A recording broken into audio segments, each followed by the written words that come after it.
You just know that shit is getting spooky when the chief of the FBI that Trump appointed is trying to warn us. Just watch this shit. How vulnerable is our power grid? It's probably the most vulnerable Thing we have. Our power grids are like 60, 70 years old. It's gonna be cool when the lights go out.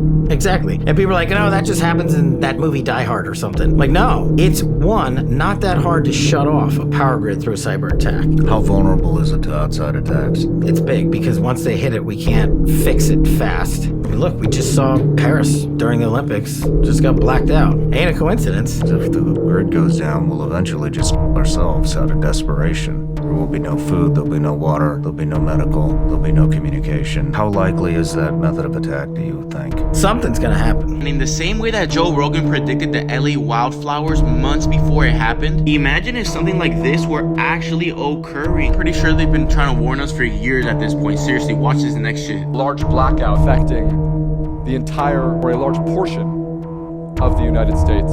Imagine what that's like. You walk outside, you turn on your phone, there's no signal. You go back inside, you turn on the TV, no signal. You turn on the radio, no power. You turn on the faucet, no water. You turn on the fridge, no refrigeration. Your food starts to spoil.